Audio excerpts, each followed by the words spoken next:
warahmatullahi wabarakatuh.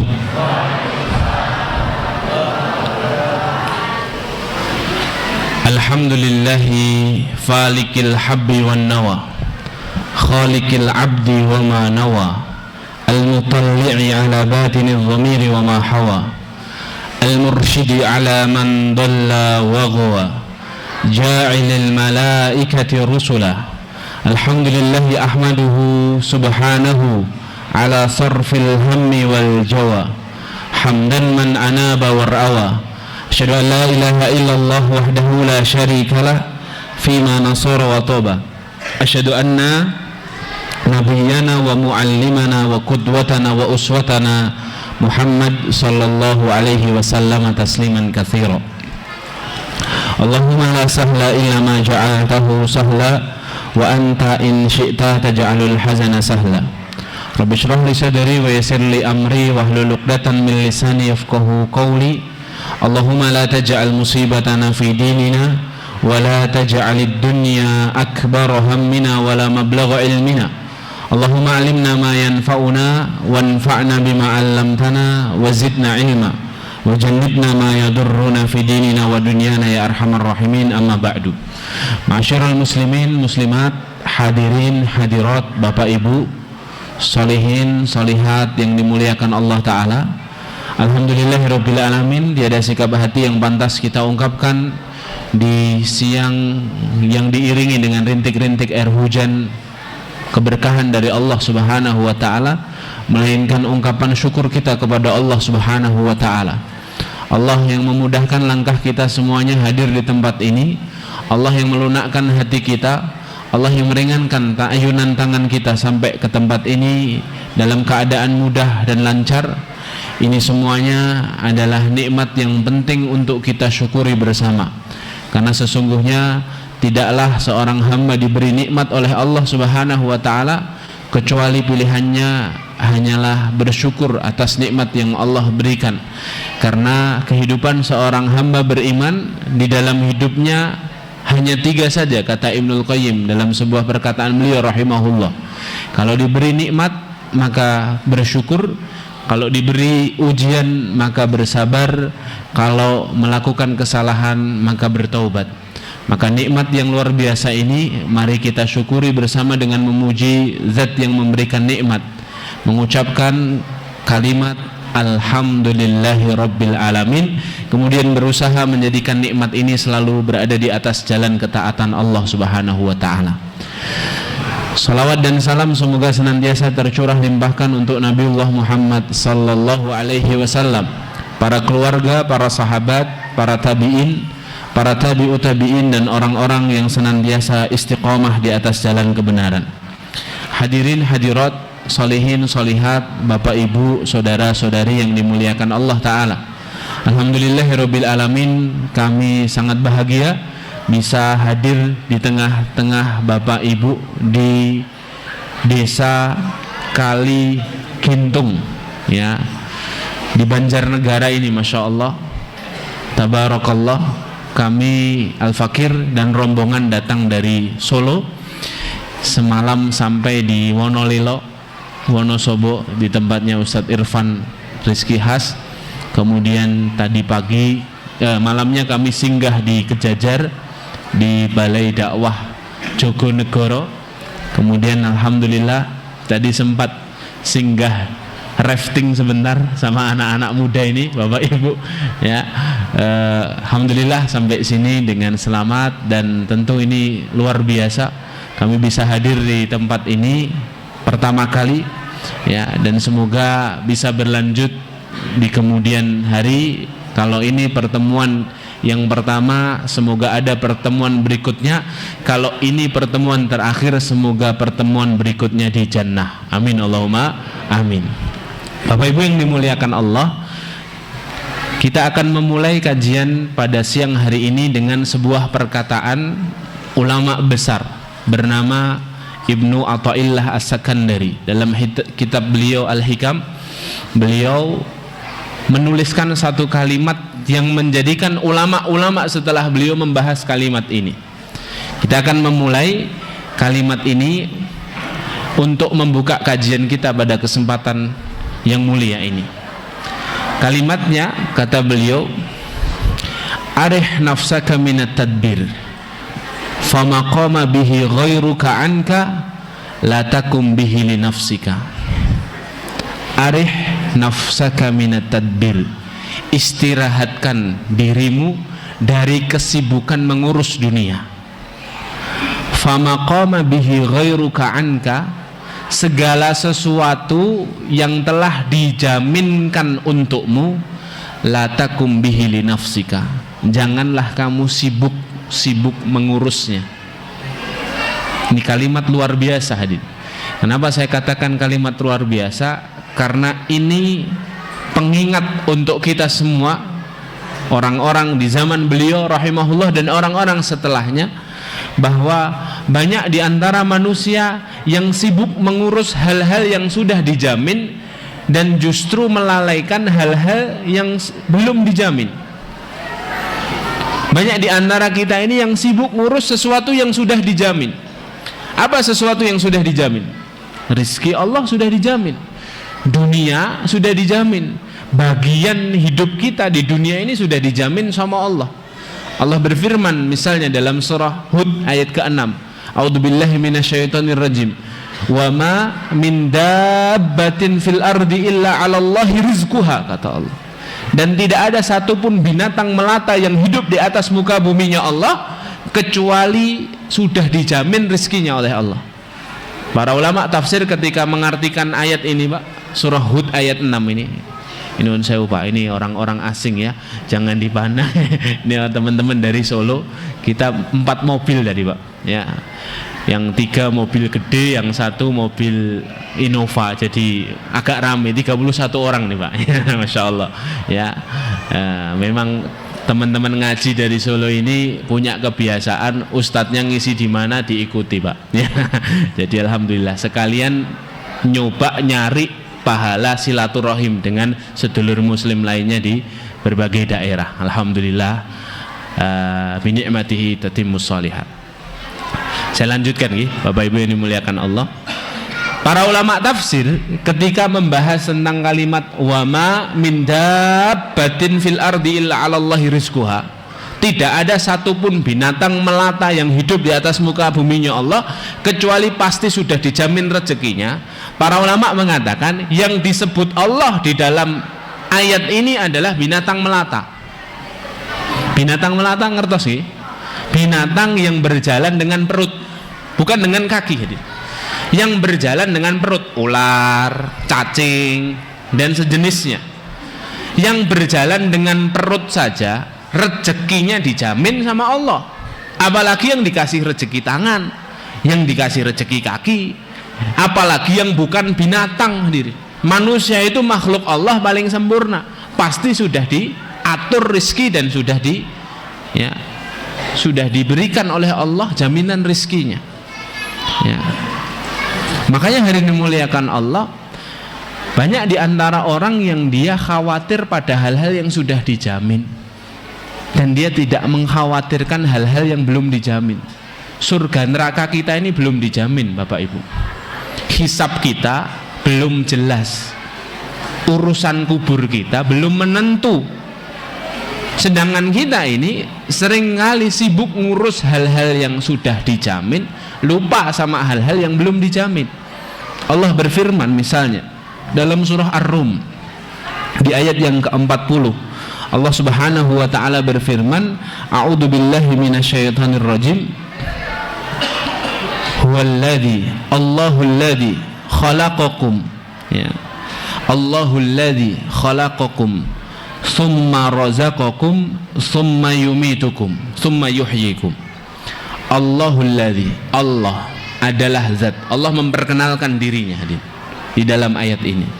Allahulladzi, Allah adalah zat, khalaqakum, yang menciptakan kalian, summa razaqakum, kemudian menjamin rizki untuk kalian, summa yumitukum, kemudian Allah mematikan kalian.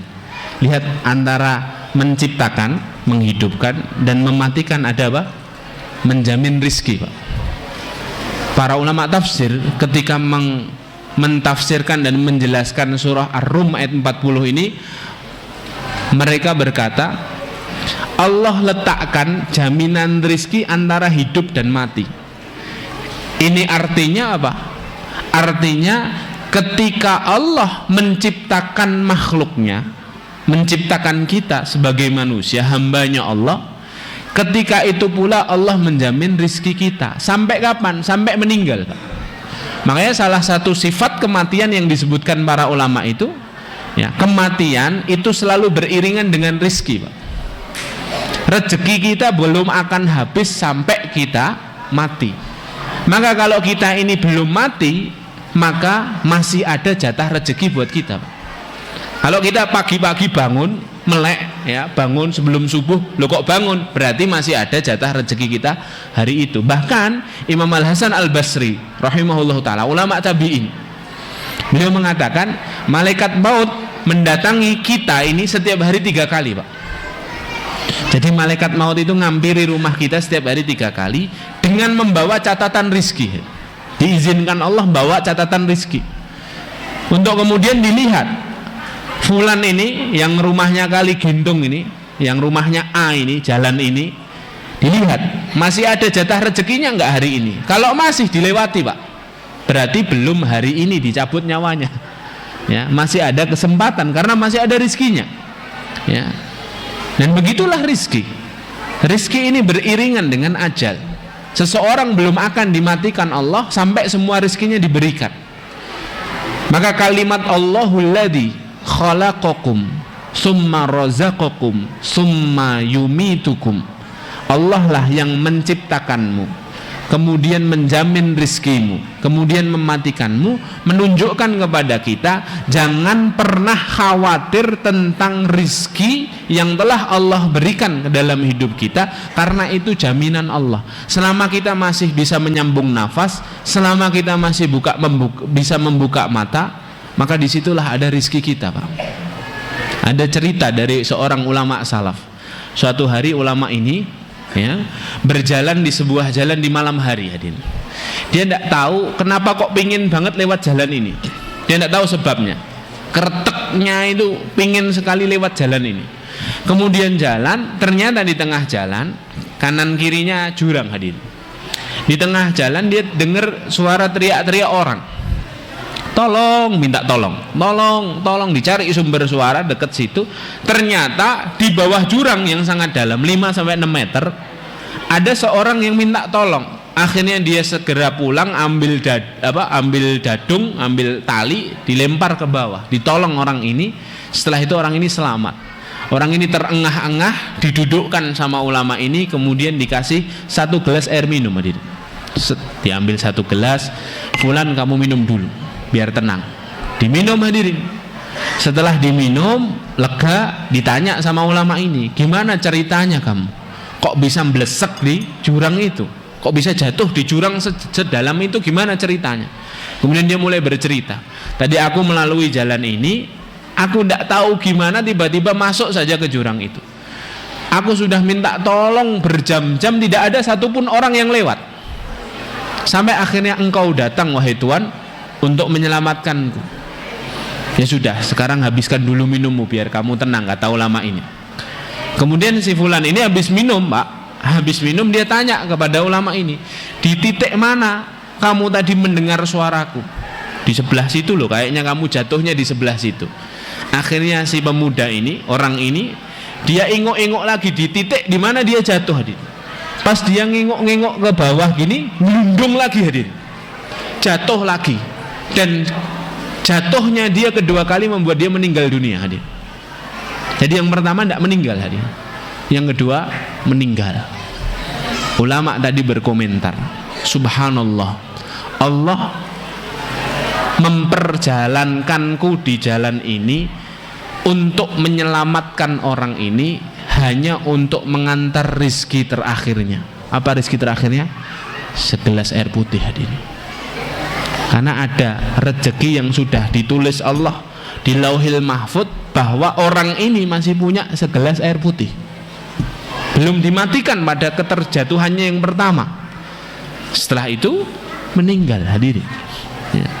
Ini menunjukkan apa? Menunjukkan bahwa urusan dunia, urusan materi, pekerjaan, kemudian urusan harta, urusan dunia ini sudah jaminan Allah, hadirin.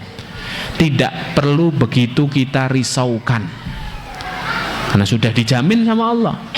Makanya kata Ibnu Athaillah tadi apa? Istirahatkan hatimu dari kesibukan mengurus dunia. Maksudnya apa? Jangan terlalu jongkir balik mikir dunia. Jangan terlalu golong komeng, banting tulang, peres keringet untuk ngejar dunia. Jangan sampai 24 jam kita habis buat dunia, tidak tersisa buat akhirat kita. 24 jamnya habis buat mikirkan dunia, terus kapan buat Allahnya? Kapan buat akhiratnya? Padahal kita semuanya percaya dan beriman bahwa tidak ada kehidupan yang lebih kekal dibandingkan kehidupan akhirat. Di dunia ini kan cuma sebentar aja, Pak. Sebentar sekali, ya, sebentar sekali. Ya, apalagi kita ini sudah berada di penghujung zaman. Kata Rasulullah, min alamatis sa'ah an yataqarrabaz zaman. Di antara tanda hari kiamat itu tiba, zaman atau waktu itu terasa sangat cepat, Pak. Pagi tiba-tiba pagi lagi. Kayak baru Februari tahun lalu, sekarang sudah Februari tahun 2023. Kayak kemarin baru Ramadan, kurang 2 bulan lagi masuk Ramadan. Cepat banget hadirin. Ya. Cepat sekali, dunia ini fana, hadirin. Ya, kalau kita hanya sibuk ngejar dunia terus kapan untuk akhiratnya? Lah banyak orang yang mereka ini sibuk, capek, pusing ngurus hal-hal yang sudah dijamin sama Allah, tapi justru lalai pada hal-hal yang belum dijamin oleh Allah. Apa yang belum dijamin? Surga neraka kita belum dijamin, hadirin. Kita ini tidak jelas, hadirin. Masuk surga apa masuk neraka? Ya memang hari ini Allah mudahkan kita untuk dapat mengikuti petunjuk Allah, hidayah dari Allah, bisa kumpul di tempat ini, bisa ngaji bareng, sholat berjamaah bareng di masjid kita tercinta ini. Tapi ya apa kita jamin bahwa nanti akhir hidup kita ini nanti akan sama seperti ini? Menjaga keimanan itu barang yang sulit hari ini, hadirin. Berapa banyak orang yang masuk Islam pagi hari, sore harinya murtad, hadirin. Berapa banyak orang yang sore harinya masih Islam, pagi harinya murtad. Sebagaimana yang disabdakan Nabi SAW, di akhir zaman memegang bara api, ya, itu dimisalkan seperti orang memegang keimanan itu seperti memegang bara api itu, ya. Makanya kemudian hadirin dimuliakan Allah, maka bagaimana yang harus kita lakukan? Yang harus kita lakukan merubah kebiasaan, hadirin. Dari yang sibuk ngurus dunia, mari kita sibuk ngurus akhirat. Istirahatkan dari urusan dunia, sibuk-sibukkan urusan akhirat. Imam Ahmad rahimahullahu ta'ala, seorang ulama madhab Hambali, ya, seorang imam, pemimpinnya madhab Hambali itu Imam Ahmad bin Hanbal, wafat 247 Hijriah, Bapak Ibu. Muridnya Imam Syafi'i, imam kita, madhab kita, Muhammad bin Idris Asy-Syafi'i, wafat 205 Hijriah. Imam Ahmad pernah ditanya sama muridnya, wahai guru, wahai imam, kapan waktu istirahatnya orang beriman itu? Kok hari-harinya sibuk sholat, sibuk ngaji, sibuk beramal soleh, sibuk membantu sesama, sibuk memperbaiki akhlak, terus istirahatnya kapan, wahai imam?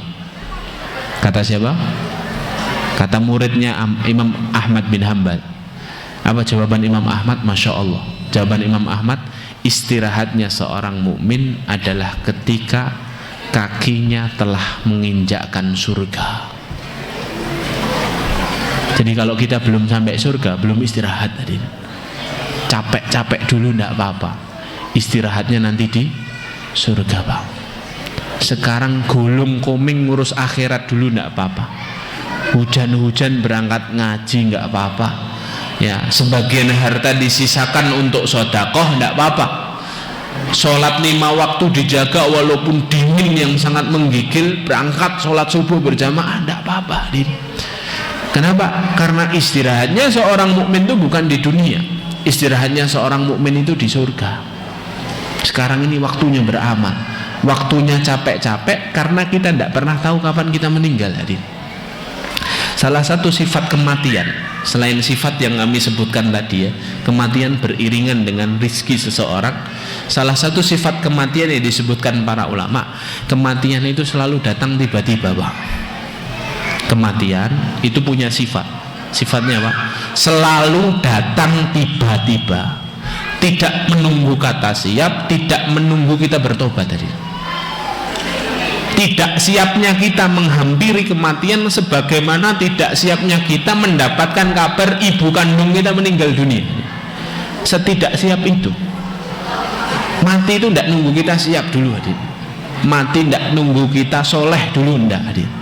Kapan saja bisa datang, dan ilmunya dirahasiakan oleh Allah, ditutup rapat tadi.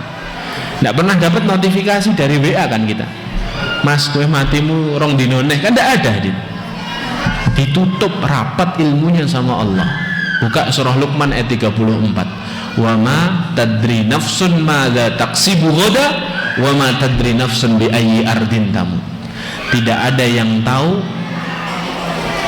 besok pagi rizkinya apa, dan tidak ada satupun jiwa yang tahu di bumi mana dia meninggal, karena itu urusannya Allah, Pak. Ya. Berapa banyak orang yang lebih sehat daripada kita, ternyata usianya lebih pendek daripada kita. Berapa banyak orang yang lebih sepuh daripada kita, ternyata usianya lebih panjang. Ya. Berapa banyak orang yang setiap hari harus keluar masuk rumah sakit karena penyakitnya, tapi Allah berikan usia panjang. Ada anak muda yang sehat walafiat, paginya kita lihat sedang lari berolahraga, sore harinya dikabarkan meninggal. Tidak ada yang tahu, hadirin. Ya.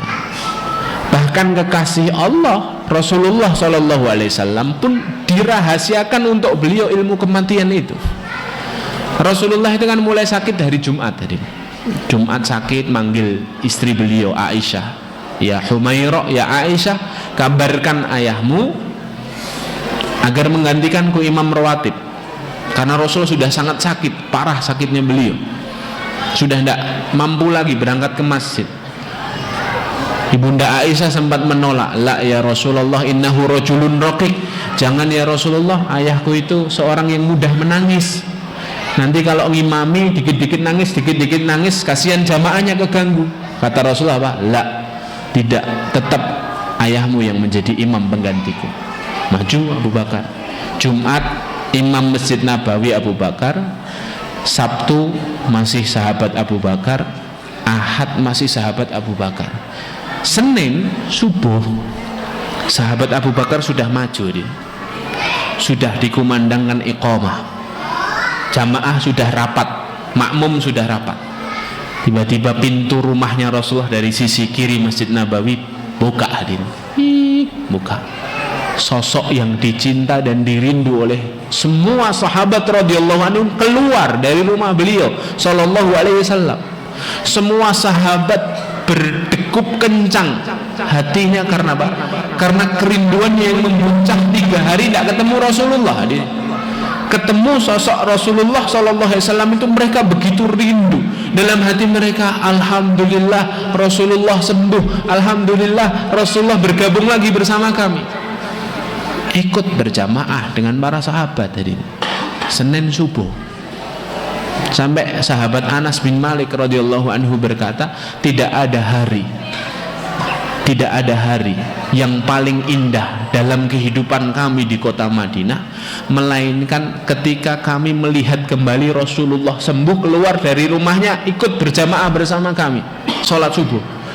Tapi lanjutan perkataannya sahabat Anas, tidak ada mendung yang paling gelap, tidak ada hari yang lebih menyedihkan dibandingkan hari di mana waktu subuh kami sholat bersama Rasulullah, sebelum zuhur kami dapat kabar Rasulullah wafat. Bahkan Rasulullah yang seorang kekasih Allah tidak dikasih kabar meninggalnya kapan ini, tidak sempat pengumuman sama para sahabat, sehingga banyak para sahabat itu yang nggak percaya Rasulullah meninggal. sahabat Umar bin Khattab itu sambil menyeret pedangnya ngomyang, hadirin. Ngomyang itu nggak terima, nggak percaya, sampai bilang, siapa yang mengatakan Muhammad mati, bawa kemari dia, aku penggal lidahnya. Siapa yang mengatakan Muhammad wafat, bawa kemari, aku potong lehernya. Muhammad tidak mati, Muhammad hanya dipanggil Robnya 40 hari sebagaimana Musa, dia akan datang lagi. Sampai nggak percaya, hadirin ya, sahabat Umar itu. Sampai akhirnya sahabat Abu Bakar datang. Nah, ini keutamaannya sahabat Abu Bakar. Sahabat Abu Bakar itu ketika dapat kabar Rasulullah meninggal, semua sahabat sudah ngumpul di depan rumah. Tidak ada yang bisa akses masuk kan, wong bukan mahramnya ibunda Aisyah. Sahabat Abu Bakar datang belakangan. Kata ulama sejarah, kenapa sahabat Abu Bakar kok datang belakangan? Kan ini sahabat paling setia sama Rasulullah kan, As-Siddiq radhiyallahu anhu. Kok datangnya belakangan? Kata para ulama sejarah, diantaranya Syekh Munir Muhammad Al-Ghadban rahimahullah ta'ala, beliau mengatakan apa? Karena sahabat Abu Bakar ini sudah 3 hari tidak pulang ke rumah, ngimami Masjid Nabawi, dan rumahnya sahabat Abu Bakar itu di pinggiran kota Madinah. Loh, bukannya sahabat Abu Bakar ini seorang saudagar kaya raya? Iya, tapi setiap kali ada hasungan untuk bersedekah, sahabat Abu Bakar itu selalu menghabiskan semua hartanya disedekahkan. Dulu rumahnya sahabat Abu Bakar itu di dekat Rasulullah, di pusat kota Nabawi, pusat kota Madinah, dekat Masjid Nabawi. Tapi setiap kali ada hasungan sedekah, infak fisabilillah, disedekahkan semua hartanya, diberikan semua rumahnya. Akhirnya nyari rumah yang lebih murah lagi di pinggir, ya. Oh, kemudian ada hasungan sedekah lagi, ya, dikasihkan lagi, disedekahkan semua hartanya, sampai rumahnya di pinggiran, hadir sahabat Abu Bakar As-Siddiq. Makanya datangnya terlambat. Masuk langsung sahabat Abu Bakar As-Siddiq ke rumahnya siapa? Rasulullah, karena boleh aksesnya, wong mertuanya Rasulullah, Aisyah putrinya. Dipastikan bahwa Rasulullah benar-benar wafat, sampai akhirnya sahabat Abu Bakar memangku Rasulullah sambil mengecup dahi beliau, kemudian keluar mengumumkan kepada para sahabat, siapa yang mengatakan bahwa Muhammad masih hidup, sungguh Muhammad telah mati. Ya, ini ya. Siapa yang mengatakan Muhammad masih hidup, sungguh Muhammad telah meninggal. Muhammad telah wafat sebagaimana rasul-rasul sebelumnya, ya. Dan Muhammad tetaplah Rasulullah, utusan Allah, ajarannya tetap bersama kita. Diumumkan itu, sahabat Umar yang tadi nggak terima itu langsung tertunduk, hadirin, dijatuhkan pedangnya, tersungkur sahabat Umar. Bahwa sahabat Umar kemudian ingat bahwa Rasulullah ini manusia biasa yang pada saatnya pasti juga akan meninggal. Tapi poin dari cerita ini, Bapak Ibu yang dimuliakan Allah, kita jadi tahu dan sadar bahwa umur kita ini nggak ada yang tahu, hadir. Maka kalau kita kemudian hanya sibuk ngurus dunia terus akhiratnya kapan, hadir? Mungkin di antara kita ini ada yang umurnya tinggal 1 hari lagi, kita nggak ada yang tahu, hadir. Yang sudah dari tadi diincim sama malaikat maut kan kita tidak tahu. Bisa jenengan dulu, bisa saya terakhir. Bisa saya terakhir, bisa jenengan dahulu. Aku pokoknya emoh, aku carry wae, dosanya masih banyak, Pak. Al-Fakir ini hanya pintar berbicara, Pak, tidak pintar beramal. Ya jadi belakangan aja. Ada yang mau duluan, Pak, ngangkat tangan? Tak kasih voucher. Nggak ada kan? Nggak ada, Adit. Nggak ada yang mau mati duluan. Jadi hadirin dimuliakan Allah, barakallahu fikum. Inilah yang kemudian harus menjadikan kita faham bahwa hidup di dunia ini harus istirahat, ya, kayak balapan Formula One itu loh, Pak. Kayak balapan Formula E yang ada di Jakarta itu. Apa semua pembalapnya semua mumpung terus semua lap dikejar? Enggak kan? Ada pit stop kan? Ada masuk dulu ngisi bensin, ya, ada masuk dulu ngecek ban, Ada masuk dulu ngecek spare part yang belum bener dikencengin, gitu kan? Sama hadirin, jangan sibuk terus muser ngurus dunia, akhiratnya sama sekali nggak dipikir. Bisa celaka nanti kita di tengah jalan, ya.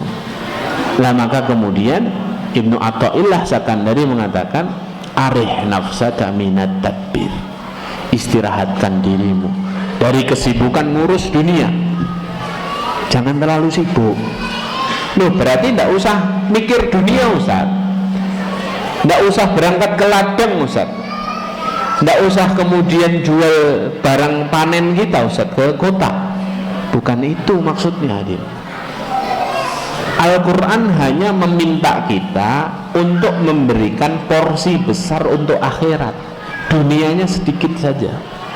Makanya buka surah Al-Qasas ayat 77, Pak. Allah Subhanahu wa taala berfirman, a'udzubillahi minasyaitonirrajim, membahas tentang akhirat dan dunia ini.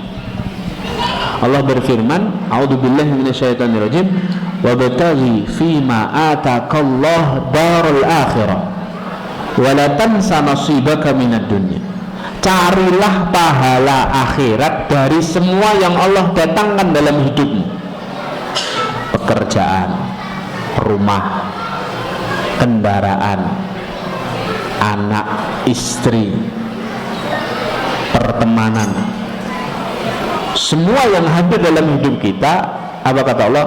Wabtaghi fima atakallahu darul akhirah.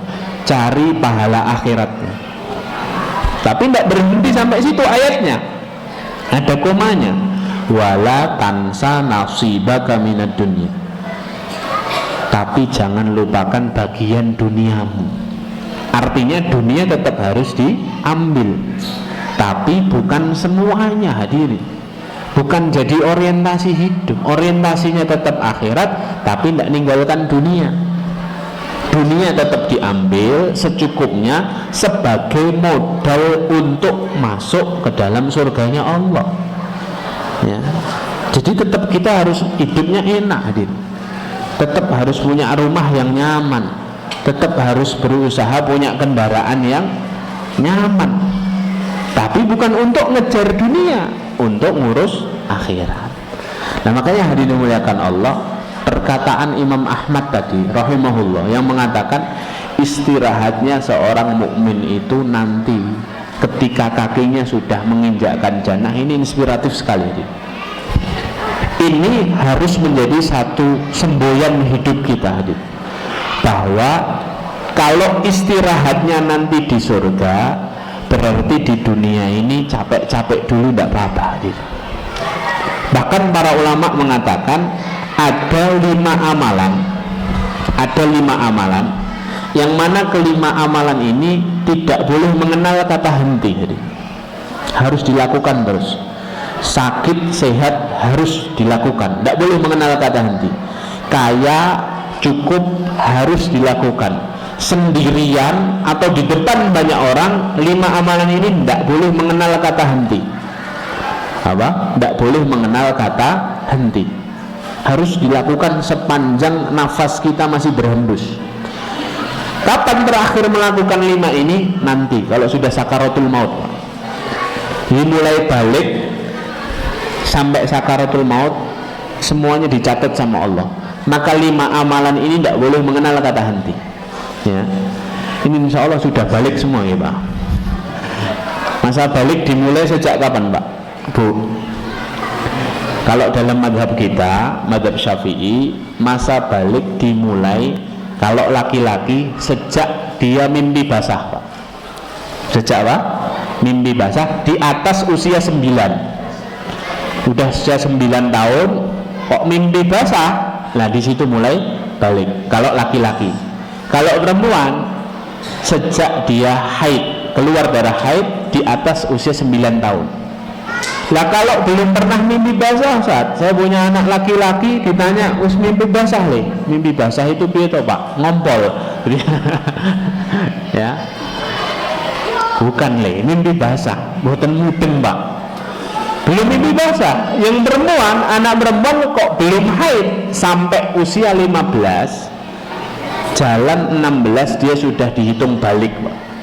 Balik itu apa? sudah sampai usianya, dihitung oleh malaikat raqib atid semua amalannya, sudah dapat tanggungan kewajiban sholat, zakat, puasa dan lain sebagainya. Kalau melakukan maksiat ya dihitung dosa. Nah sejak balik itu sampai meninggal, 5 amalan ini tidak boleh kita tinggalkan. Tidak mengenal kata henti. Nah ini 5 ini semoga bisa jadi oleh-oleh pulang kita pada kajian malam hari kajian siang hari ini, dan semoga dengan ini 5 ini ya kita bisa fokus sama 5 ini hari ini. Karena hidup kita ini ya, sibuk-sibuk nyari akhirat, rumusnya ya 5 ini. Lah 5 ini apa saja? Ya, ini saya sampai jam berapa ya? Akhi. 1 jam lagi. Masya Allah ya. Ya. 2:30 ya. Baik, 5 ini kita singkat saja ya. Kemudian nanti ada tanya jawab, monggo silakan. 5 ini apa saja Ustaz? Amalan yang tidak boleh mengenal kata henti. Karena kan tadi kita harus memanfaatkan sisa waktu, capek-capek dulu tidak apa-apa ngejar akhirat. Istirahat dulu sejenak ngurus dunia. Fokus sama akhirat. Akhirat dulu baru dunia. Nah, akhirat ini 5 ini hadir. 5 ini apa saja Ustaz? Amalan yang tidak boleh mengenal kata henti. 1 ya, memelihara keimanan, Pak. Menjaga hidayah yang telah Allah berikan dalam hidup kita. Jaga hidayah ini sulitnya Masya Allah, Pak. Betapa nyaris-nyarisnya kita kehilangan keimanan kalau kita lagi sendirian, Pak. Sadar dong pembuatan kita ini. Kadang-kadang kalau sholat di depan manusia, Masya Allah, rukuknya, sujudnya lama Pak kita, Pak. Sedekapnya khusyuk. Tapi kalau lagi sendirian, kilat tadi itu. Kadang-kadang cepet, Masya Allah, sholatnya itu loh. Ya, kadang-kadang kan kita kayak gitu hadir. Ya. Nah ini kan menunjukkan bahwa iman kita ini ketar-ketir nih, mengkis-mengkis kalau bahasa orang Solo itu, Pak. Kadang-kadang hampir-hampir lepas ini hadir. Ya, padahal dengan iman itulah kemudian Allah masukkan kita ke dalam surga. Kita ini kan pingin Bapak Ibu masuk ke dalam surganya Allah, meninggal dalam keadaan husnul khatimah. Pingin betul Pak? Pingin. Banyak orang saleh yang sudah mendahului kita dalam keimanan, meninggal dalam keadaan baik, kebaikannya dikenal orang setelah dia meninggal, nampak semua satu persatu kebaikannya. Kan kita sering dapat begitu ya. Sebaliknya kita pun melihat dalam cerita hidup kita ini ada orang yang kelihatannya baik, kemudian di penghujung hidupnya dia meninggal, dimatikan Allah, kemudian semua keburukannya terbuka, aibnya semua kelihatan setelah meninggal. Kita kan tidak ingin jadi kayak gitu ya. Maka menjaga keimanan ini perkara yang sulit tadi. Tugas kita setelah beriman itu memelihara keimanan. Datang seorang sahabat namanya Jabir bin Abdullah, Sufyan bin Abdullah radhiyallahu anhu. Datang ke Rasulullah kemudian berkata ke Rasulullah, "Ya Rasulullah, qulli fil islami qawlan la as'alu anhu ahadan ghairaka." Ya Rasulullah, nasihati aku dengan satu nasihat yang mana nasihat ini tidak akan aku tanyakan kepada selainmu. Jadi ini harus nasihat penting nih. Apa jawaban Rasulullah? Qul amantu billah summa istaqim. Katakan kepada dirimu, aku beriman kepada Allah, kemudian istiqomahlah, rawatlah keimanan itu, peliharalah hidayah yang telah Allah berikan dalam hidup kita. Ini sulit hadirin, akhir zaman sekarang ini sulit sekali jaga keimanan ini ya. Maka kita harus berusaha untuk menjaganya hadirin. Kata Rasul dalam sebuah hadis, fa inna ahadakum la ya'malu bi amali ahli jannah hatta ma yakunu bainahu wa bainaha illa dhira fayasbiqu alaihi alkitab fayamalu bi amali ahli nar fayadkhulaha. Ada nanti di antara kalian yang hidupnya sepenuh hidupnya dipenuhi amalan-amalan penduduk jannah. Dari kecil itu sudah hidupnya di lingkungan islami, sekolahnya Islam dari SD sampai SMA. orang tuanya orang-orang soli, orang-orang baik, lingkungannya lingkungan ya kayak kali gintung gini, baik, masya Allah. Ya, dipenuhi amalan penduduk jannah. Kemudian kata Rasulullah apa? Hatta yakuna ma bainahu wa bainaha illa dhira. Sampai jarak dia dengan surga tinggal 1 hasta. Dhira itu segini, Pak. Ini ke sini nih dhira namanya. Artinya kalau misalnya di penghujung hidupnya dia senyum, Pak. Senyum kan sedekah kan. Senyum kemudian meninggal, masuk surga, Pak. Wong tinggal segini. Tapi apa kata Rasulullah? Fayasbiqu alaihil kitab. Tapi catatan takdir mendahuluinya. Fayamalu bi amali ahlin nar. Dia melakukan amalan penduduk neraka. Di penghujung hidupnya murtad dari agama Allah. Fayadkhulaha. Dia tidak jadi masuk surga, dia masuk neraka. Tidak jaminan hadirin. Kondisi kita hari ini tidak jaminan menjadi kondisi kita nanti di penghujung usia. Tugas kita yang pertama berusaha menjaga keimanan, merawat hidayah yang telah Allah berikan dalam hidup kita. Ya, caranya bagaimana, Ustaz? Caranya jangan sampai kita terwarnai dengan kondisi hari ini. Kita harus pintar-pintar membawa hati, pintar-pintar membawa diri, cari lingkungan yang baik. Jangan kemudian kita ini mudah meniru sesuatu yang tidak baik, karena hampir-hampir lepas ini iman ini kalau kita tidak betul-betul serius menjaganya. Ya. Jadi agenda pertama kita ini yang tidak boleh mengenal kata henti adalah merawat keimanan. Ya. Minta kalau lagi futur, kalau lagi lemes, datang ke kiai, datang ke ustadz, minta nasihat, sepatah dua patah kata. Ustadz, saya lagi futur, saya lagi nggak semangat nih Ustadz, sholat sering terlambat, ya, saya lagi nggak semangat, doa sering nggak khusyuk, Quran jarang saya pegang. Apa ya Ustadz? Minta nasihat orang-orang soleh. Kita ini beruntung, di sekitar kita masih banyak asatid, masih ada para guru, masih ada para mu'alim, dan Allah mudahkan untuk kita mendatangi mereka. Ya, nah ini yang pertama hadir, ya. Merawat keimanan. Ini amalan yang tidak boleh mengenal kata henti, harus dijaga terus. Kemudian yang kedua adalah menyibukkan diri dalam amalan sholih. Ini amalan yang tidak boleh mengenal kata henti. Sibuk-sibuk beramal sholih. Jagain amalan-amalan wajib, sholat 5 waktu, jangan sampai terlambat, jangan sampai tertinggal. Amalan wajib, ya. Puasa Ramadan, insya Allah sebentar lagi Ramadan, ya. Jangan sampai ada yang bolong. Yang wajib-wajib dijagain, yang sunnah-sunnah ditambahkan, ya. Yang bisa amalan sunnah, setiap amalan wajib itu ada amalan sunnahnya, Bapak Ibu. Salat 5 waktu ada rawatib 12 rakaat, ya. Qobliyah, ba'diyah, ya. Puasa Ramadan ada puasa sunnah, Senin Kemis, Ayyamul Bid, puasa Muharram, puasa Arafah, puasa Daud bagi yang mampu, ya. Kemudian zakat wajib, sunnahnya apa? Infak, sedekah, wakaf, ya. Kemudian haji, sunnahnya apa? Umroh dan lain sebagainya. Semuanya ada amalan sunnahnya, itu dijaga. Sibuk-sibukan kita melakukan amalan sholih, ya. Amalan wajib dijaga, amalan sunnah dijaga, amalan mubah. Selain amalan wajib dan sunnah ini kan mubah, Pak, ya. Kita ngobrol, ngopi mubah, ya. Kita ndolani anak mubah, kita tidur mubah, kita ngantuk mubah, hadir, ya. Balas WA mubah. Nah, untuk amalan mubah bagaimana, Ustaz? Nah, ini kita harus paham, Bapak Ibu. Ini saya kasih rumus nih, hadir. Hanya saya bocorkan di Kali Gintung, ya. Ini saya belajar bertahun-tahun dengan para masyayikh, dengan para guru, para ulama. Kami para thalibul ilm ini menyimpulkan ternyata aktivitasnya seorang mukmin itu dapat pahalanya bukan hanya lantaran dia sholat tok, Pak.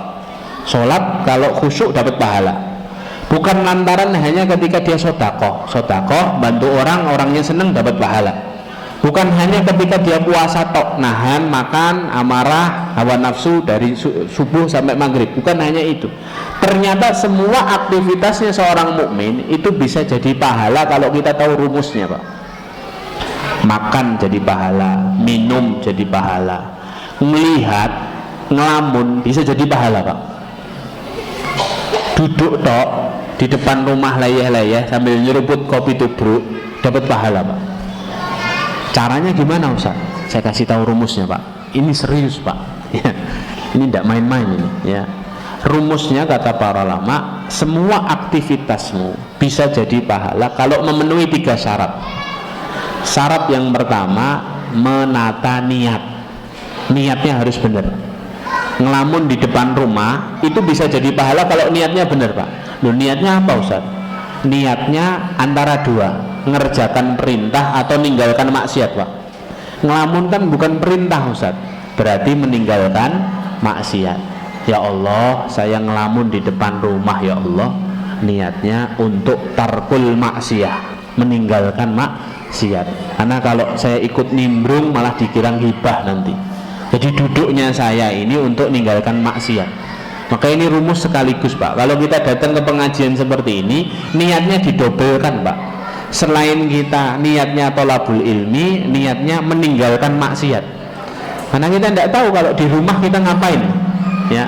Wong kita ini sekarang keluar rumah saja langsung aurat, Pak. Kadang-kadang, ya, ujuk-ujuk ini ibu-ibu lewat dasteran, Pak.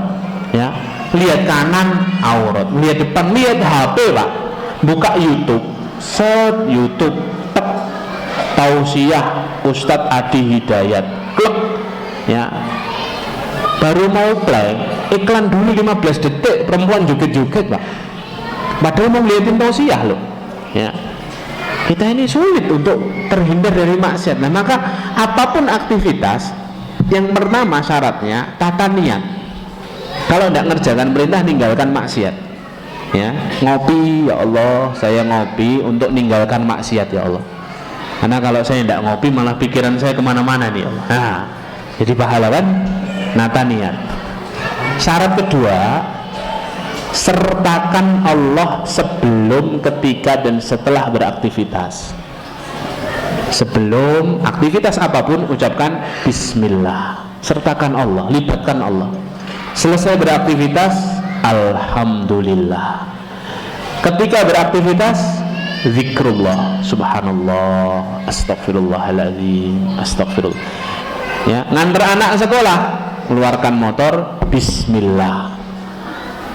Di perjalanan sambil baca baqiyatus sholihat, subhanallah, walhamdulillah, wala ilaha illallah, Allahu akbar, astagfirullahaladzim, astagfirullah wa atubu ilaih.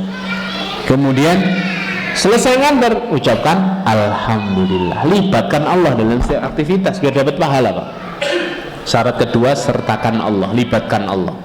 Syarat ketiga, perhatikan adab sebelum, ketika, dan setelah beraktivitas.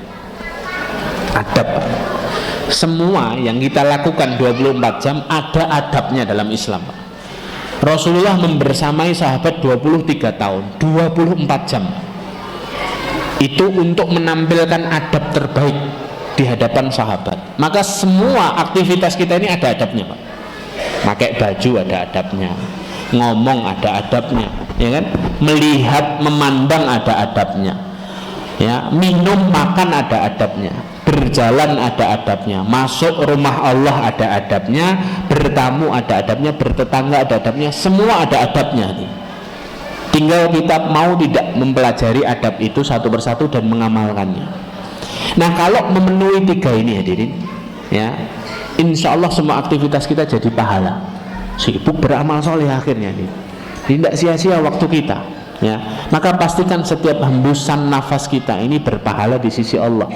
Nah, saya sering bilang ke teman-teman, ya, usahakan setiap aktivitas kita apapun ada dalilnya, ada alasan biar jadi pahala. Ini saya kasih contoh nih, Pak. Minum nih, Pak. Minum ini, orang yang tahu ilmunya, tahu rumusnya tadi, dengan orang yang tidak tahu rumusnya, beda pahalanya, Pak. Orang kalau tahu rumusnya minum ini, dia tahu minum itu sunnahnya pakai tangan kanan dapat 1 pahala.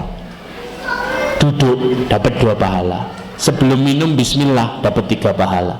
Mau minum kok panas, tidak boleh disebul, tidak boleh ditiup, dapat 4 pahala. Sambil nunggu agak dingin, dia zikir, subhanallah, subhanallah, alhamdulillah, alhamdulillah, Allahu akbar, Allahu akbar, dapat 5 pahala, pahala zikir.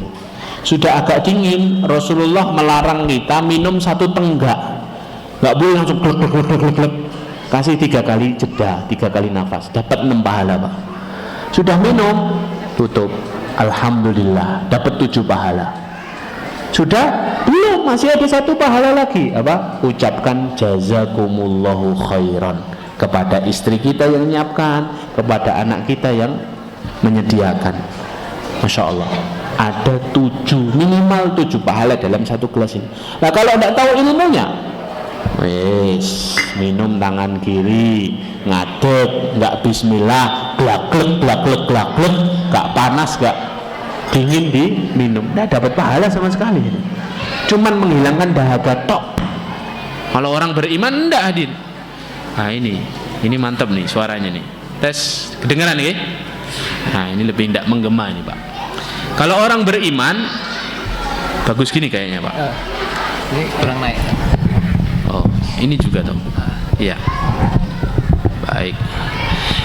Kalau orang beriman, hadirin dimuliakan Allah, ya, dia paham betul bagaimana memproduksi pahala dan amalan solih, sehingga hidupnya ini tidak lepas dari pahala dan kebaikan ini. Ya. Hidupnya ini selalu dalam, ya, selalu dalam. Waduh, bagus tadi kayaknya. Tes 1, ini saja ya. Dengar Pak? Iya. Hidupnya ini selalu dalam bimbingan Allah, karena membuat Allah senang terus, membuat Allah ridho. Maka kesibukan yang kedua, Bapak Ibu yang dimuliakan Allah, 1 memelihara iman, 2 menyibukkan diri dalam amalan solih, ya, menyibukkan diri dalam amalan solih. Biar jadi amalan solih, 1 prioritaskan yang wajib dan yang sunnah, yang mubah jadikan dia berpahala. Caranya, rumusnya 3 tadi. Tata niat, yang kedua sertakan Allah, yang ketiga perhatikan adab. Baik, 2. Sekarang amalan yang ketiga hadirin. Bapak bangun lagi nih. Dengar betul Pak? Baik. Amalan yang ketiga yang disebutkan para ulama, amalan yang tidak boleh mengenal kata henti Pak. Ya, amalan yang tidak boleh mengenal kata henti yang ketiga adalah mengoreksi jiwa hadirin. Banyak berhenti sejenak, karena hidup ini perjalanan Pak. Hidup kita ini perjalanan menuju Allah kan. Semua kita kembali pulang. Makanya harus banyak berhenti sejenak. Harus kadang-kadang jalan itu kan, kalau ngantuk nyetir itu kan maksimal 2 jam Pak. Kalau sudah mulai lemes, minggir dulu hadirin. Untuk apa? Untuk istirahat sejenak, menghela nafas, mengoreksi diri, muhasabah hadirin. Muhasabah ini tidak boleh ditinggalkan. Sepanjang kita hidup harus ada waktu untuk mengevaluasi diri hadirin. Muhasabah itu yang dipikir apa saja Ustaz? Muhasabah itu yang dipikir cuma 2 saja Pak. 1 amalan, 2 dosa. Tanyakan dalam diri kita, ya Allah, amalanku sudah banyak belum ya Allah? Hari ini aku sudah beramal apa saja? Kalau banyak, berdoa sama Allah, ya Allah, amalanku berhasil aku lakukan hari ini. Ini. Istiqomahkan aku ya Allah untuk bisa mengerjakannya lebih baik lagi besok pagi. Ini muhasabah itu bagusnya di malam hari Pak. Sebagian ulama mengatakan waktu muhasabah itu sebelum tidur, mengoreksi hati tadi ya. Sebagian yang lain mengatakan ba'da sholat subuh Pak. Habis sholat subuh nunggu waktu syuruk, itu waktunya muhasabah untuk amalan yang kemarin, agar amalan hari ini lebih baik. Saya terlalu banyak. 2, ya Allah, amalan saya masih sedikit. Kalau kita sadar dosa saya masih terlalu banyak, kita akan banyak bertobat. Kalau kita sadar bahwa amalan kita masih sedikit, besok pagi amalannya harus lebih baik. Maka tidak penting Pak, membandingkan amalan kita dengan amalan orang lain itu tidak penting. Yang paling penting adalah kita membandingkan amalan kita hari ini harus lebih baik daripada kemarin. Amalan kita besok harus lebih baik daripada hari ini. Ini yang ketiga, ya. Yang ketiga, banyak terus mengoreksi diri, mengoreksi jiwa. Yang keempat, para ulama mengatakan amalan yang tidak boleh mengenal kata henti. Yang keempat adalah mengulang-ulang taubat. Mengulang-ulang taubat, karena hidup kita ini tidak lepas dari dosa Pak. Tadi saya gambarkan dosa hari ini itu kulaannya gampang Pak. Kanan dosa, kiri dosa, depan maksiat, belakang maksiat. Nunduk saja sekarang tidak berpahala Pak. Kalau dulu kan nunduk itu kan berpahala kan, godul basor kan, menundukkan pandangan. Sekarang nunduk tambah kelihatan Pak. Ya, nunduk tambah kelihatan, buka HP-nya sendiri-sendiri, ya kan? Makanya kita ini hamba yang penuh dosa, harus banyak mengulang taubat dan jangan menunda-nunda taubat.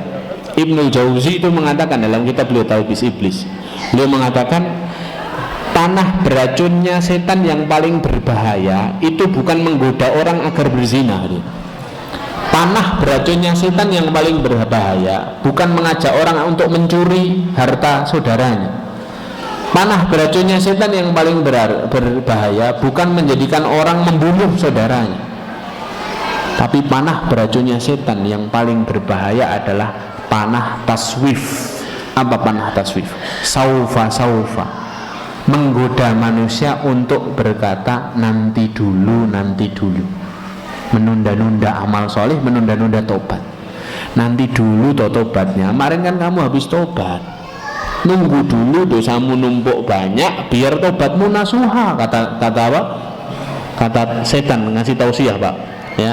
Jadi kadang-kadang setan itu ya sesuai dengan kadar keimanan kita Pak. Kata Ibnu Qayyim, setan itu menggoda manusia sesuai dengan tingkat keimanannya. Kalau tingkat keimanan kita lemah ya setannya setan-setan jalanan saja Pak. Tapi kalau sudah rodok, wah sholat mulai saf awal itu setannya ya kelas ustadz Pak, ya setannya ya rodok sarjana gitu, ya. Jadi semakin kita ini tebal keimanannya, semakin setan itu pintar mencari cara agar menggoda kita. Nah, yang paling berbahaya adalah menggoda manusia untuk menunda-nunda tobat. Besok dulu toh, kan kemarin kamu habis pengajian tobat, ya tumbuk dulu agak banyak, kemudian setelah itu tobati setelahnya. Ditunda sampai kemudian dia tidur di malam hari, pagi harinya dia tidak bangun lagi Pak. Meninggal sebelum sempat bertobat. Bapak Ibu yang dimuliakan Allah, penyesalan yang paling menyedihkan itu apa? Ketika seorang meninggal dirinya sadar belum sempat bertobat tadi. Maka ulang-ulang tobat ini. Kalau nanti melakukan kesalahan lagi gimana Ustaz? Ulang tobat sampai betul-betul membuat setan putus asa tadi. Tobat lagi, ya. Bertobat terus, semoga Allah mengampuni kita. Karena Allah sendiri mengatakan apa? Innahu kana tawwaba. Allah adalah zat yang selalu menerima taubat hambanya. Ya, ini amalan yang keempat. Amalan yang kelima, ini amalan yang juga paling penting menurut saya letakkan di nomor 5 Pak. Apa yang kelima? Jangan jauh-jauh dari ilmu Pak. Ini amalan yang tidak boleh mengenal kata henti. Dekat dengan majelis ilmu, dekat dengan ulama, dekat dengan ilmu. Kenapa Ustaz? Karena ilmu ini panglima dalam kehidupan. Syarat masuk surga itu ilmu Pak. Kita tidak benar-benar tidak tahu jalan kalau kita tidak tahu ilmunya Pak. Kalau ada persimpangan kita tidak tahu ini pulang ke Solo ini kanan apa kiri, tidak sampai Solo Pak. Sama, kita sering mendapatkan persimpangan dalam hidup ini. Halal apa haram ya? Boleh atau enggak ya? Hak atau batil ya? Pendukung setan atau pendukung Allah ini? Kita sering temukan itu. Kalau kita tidak tahu ilmunya, tersesat kita Pak, nggak sampai tujuan. Ya. Maka kita harus membekali diri dengan ilmu, Pak. Majelis-majelis ilmu seperti ini harus kita semarakkan di daerah kita ini. Rutin, jangan hanya tablik akbar. Tablik akbar kayak gini ini hanya untuk motivasi biar semangat ngaji lagi, Pak. Tapi harus ada majelis rutin, pekanan, 2 pekan sekali, sebulan sekali itu sajane ya sudah lobet, Pak. HP kita aja sehari 2 kali dicas, Pak. Hati dicas sebulan sekali, lobet, Pak. Ya. Jadi harus buat nih majelis pekanan nih, Masjid Nurul Huda ini, Masya Allah sudah ada ya, Insya Allah ya. Alhamdulillah, tinggal di istiqomahi. Ya, mumpung semangat nih anak-anak mudanya, semangat nih orang tuanya memberi nasihat, Masya Allah. Ya, karena bahkan 4 amalan yang pertama tadi semuanya butuh ilmu, Pak.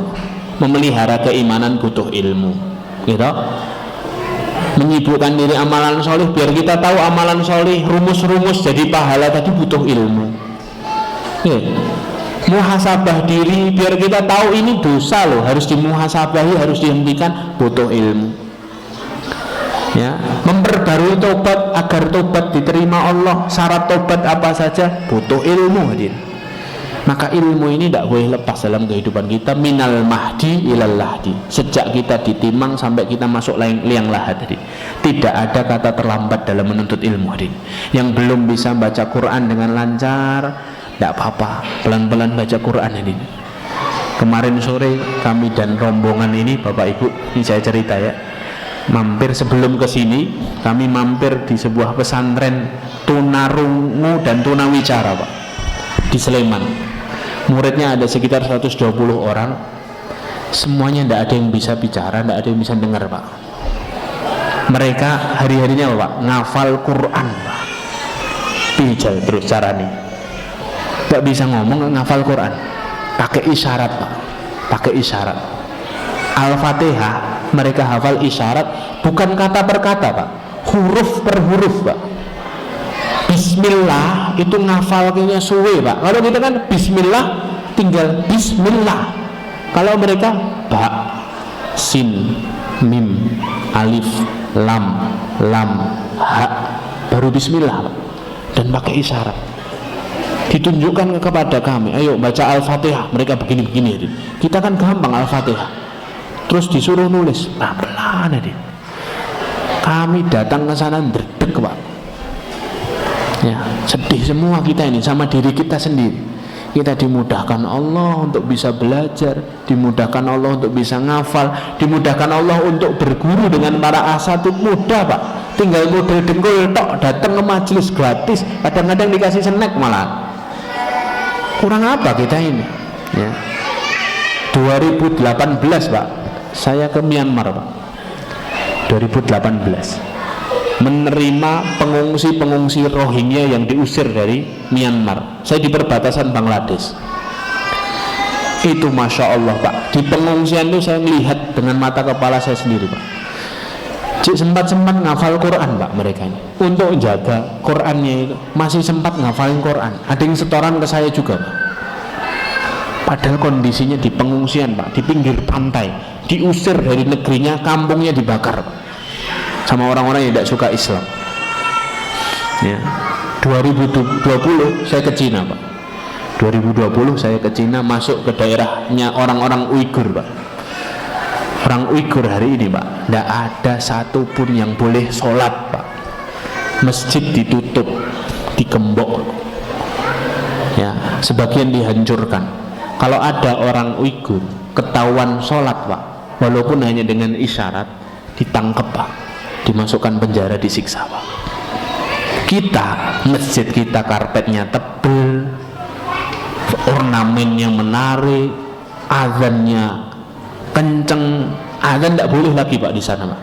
Kok azan? Ngomong ada syiar Islam di HP-nya orang Uighur. Misalnya ditanya sama saudaranya, gimana kabarmu? Ditulis Alhamdulillah. Set, langsung, Pak, ditangkap, Pak, besoknya. Tidak boleh ada kalimat-kalimat Islam, Pak. Wanitanya, ibu-ibu, tidak boleh ada yang pakai jilbab satupun. Saya ke sana tidak ketemu orang pakai jilbab, Pak. Ya, ada saudara kita yang kondisi seperti itu, hadir. Ya, tesis saya itu soal sholatnya orang Uighur, Pak. gimana hukum sholatnya orang Uighur kalau dia ancamannya adalah penyiksaan. Saya bahas secara fikih, disimpulkan ulama 4 mazhab kalau orang tidak boleh sholat dalam keadaan terancam nyawanya, apakah boleh tidak sholat? Kata para ulama, dia tetap harus sholat walaupun dengan isyarat kedipan mata. Allahu Akbar, Sami Allahu liman hamidah. Yang penting gak ketahuan, Pak. Ada loh orang di dunia ini yang kondisinya seperti itu, Pak. Dan itu tidak kita rasakan. Sampai setiap kali saya pulang dari negeri-negeri yang seperti itu, Pak. Ya, belum saya cerita Palestina. Saya ke Palestina, masya Allah, miris, Pak. Ya, wah, ngeri, Pak. Kapan-kapan saya ceritakan. Ya, ini setiap kali saya pulang, Pak, ke negeri-negeri itu, saya itu sampai mikir jangan-jangan yang sedang diuji Allah bukan mereka, Pak. Karena mereka diuji Allah lulus, Pak. Jangan-jangan yang sedang diuji Allah itu kita. Kita dikasih nikmat, dimudahkan sholat, akses ngajinya gratis, tidak ada penghalang, ya. Akses beramal solehnya masya Allah, dakwah boleh dengan cara mudah. Negeri kita ini negeri mudah, Pak. Terlepas dari segala hal yang menimpa kita, negeri kita ini masih diberikan Allah kemudahan. Mari kita syukuri nikmat ini untuk menjaga amalan-amalan kita, karena waktunya tidak banyak, Bapak Ibu. Kita bertanggung jawab atas keimanan diri kita pribadi dan orang-orang yang ada di sekitar kita. Maka kita harus merancang ulang bahwa semua aktivitas kita harus bernilai pahala di sisi Allah dan bernilai timbangan akhirat dengan timbangan yang berat di sisi Allah. Dan semoga dengan itu kita nanti bisa berhujjah di hadapan Allah. Kalau Allah bertanya, sudah apa saja kamu selama di dunia? Jangan sampai lidah kita keluh kemudian menjawab, ya Allah, kembalikan aku ke dunia, ya Allah, aku banyak sibuk ngurus dunia, tidak ngurus akhirat. Jangan sampai, hadir. Kita harus bisa menjawab pertanyaan itu dengan apa? Dengan amalan-amalan yang tidak boleh mengenal kata henti. Wallahu a'lam bishawab. Semoga apa yang kami sampaikan bermanfaat. Billahi taufik wal hidayah, birridha wal inayah. Barakallahu fikum. Saya kembalikan ke pembawa acara. Assalamualaikum warahmatullahi wabarakatuh.